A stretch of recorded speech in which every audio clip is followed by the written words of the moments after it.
Hey guys, I want to take you through some of this.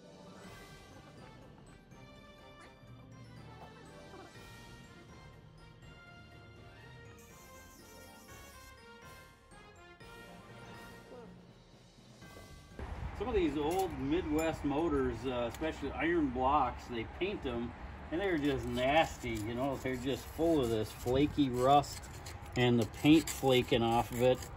So the best way in the world you can do it is a needle scaler. This is a typical motor, and actually this is a lot less than a lot of these Midwest motors that really, this iron block on these LS's really get rusty. They don't put much of a coating on them, and it really starts to rust and flake and everything.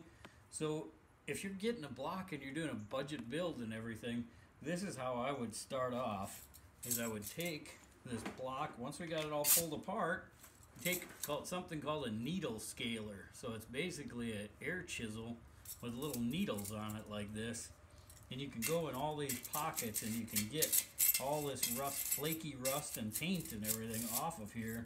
This is how I would start off, is doing stuff like this.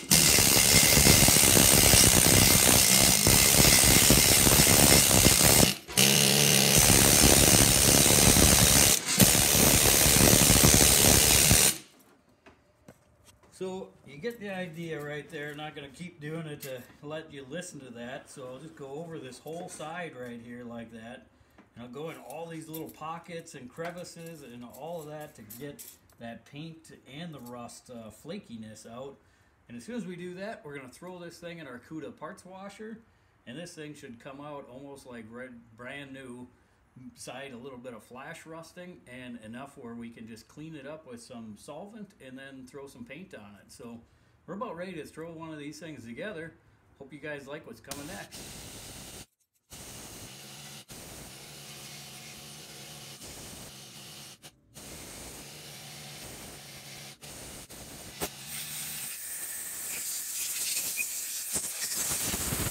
Kind of chipped up and just all the flaky rust out of here, so we should be able to throw this thing in our parts washer now, and this thing should come out when just about ready for paint. So let's get this thing together. We have this awesome Cuda parts washer.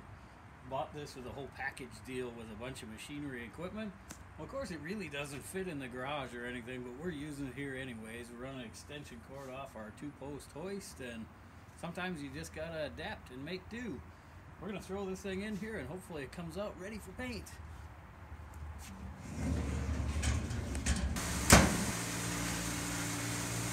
After you get all this loose paint off, sometimes you got to get into these corners, and I take a file and just use that end of a file because it's hardened and it really bites in, and you can get into all these little nooks and crevices and everything.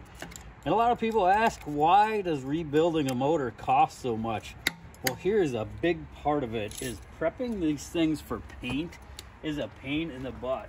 It takes a long time. There's a lot of little nooks and crevices and crannies you got to get into, but the end result turns out pretty sweet if you take your time into getting all that paint removed and through this thing through the parts washer after that.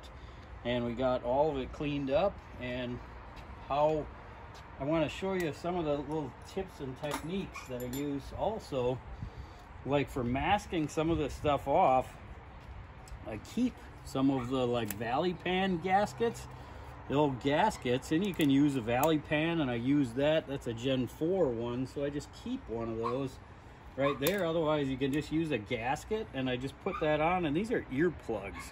These earplugs really, they're kind of more of a hardened foam, and they work really well. You just roll them up in your fingers like you'd be putting them in your ears, and you can stuff them down these holes, and they'll hold the gasket in and everything nice. So you can put bolts in it and stuff as well, but those earplugs really work well for that also.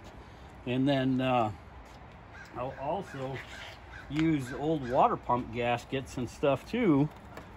So I'll hold those on with the earplugs like that, and that masks off that surface right there, so you don't get all the paint on there and make your covers just stick. And then we also just cut a piece of cardboard that is the same shape, and you can use a front cover and stuff as well. If you want to do that, you can put a front cover on there, but now it leaves this machine surface, but everything else is painted, and this part right in here is the pain in the butt because a lot of the block is exposed, but the gasket surface right here shouldn't be exposed to the paint and everything, and it was really, they were always rusted right from the factory like that because they're such a pain in the butt to paint. But I also like to paint them upside down and flip them around on an engine stand because it's really hard to get into all these little cracks, crevices, to spray from the bottom. And we paint this, I use 3 coats of primer close to the color of the paint that I'm going to be painting, and that fills some of these small little pits and cracks and everything in, and it's really helpful that way. You do a couple coats of primer and then 2-3 coats of color, and this particular color I like to use a clear over the top of to make it a little bit cleaner, shinier, and easier to clean up and everything. But you can also, this is Rust-Oleum paint, so a lot of people think, hey, you got to use super high temperature paint for your motor. Your motor shouldn't get more than 250 degrees, and if it does, you got some bigger problems. So you can actually just use like a Rust-Oleum spray bomb paint. You can also use automotive paint. It doesn't have to be high temperature and everything. I've done thousands of these things and it turns out great. It works fantastic. So this is, we hand selected some of our motors to build up. This one is a 6 liter, the Gen 4 6 liter right here with absolutely immaculate bores. Perfect candidate for a boost motor. We're gonna build this one up, and that one is a 5.3. That's a Gen 3 5.3 liter, same thing, perfect bores in it. We're gonna put new cam bearings in both of them. We're gonna start putting both of these back together again.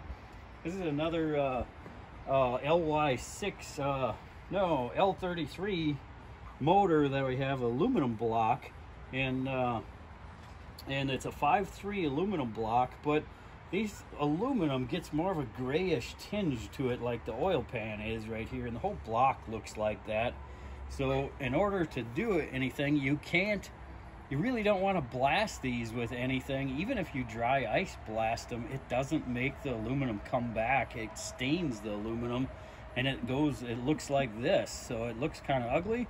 It's super easy with these aluminum blocks.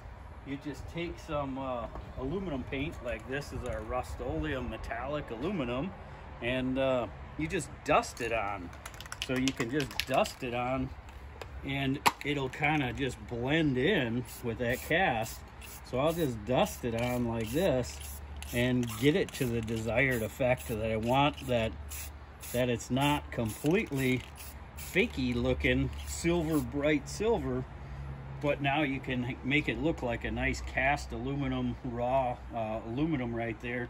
And then you can also throw some clear coat on it and everything afterwards. So we still got to get our oil pan figured out, which oil pans are going to go on what. We're going to use all our existing timing covers. We're going to replace some of them and change it over to get rid of the VVT. But we got a bunch of these motors going together, and I hope you guys like what's coming up next. We're going to throw some of these things together.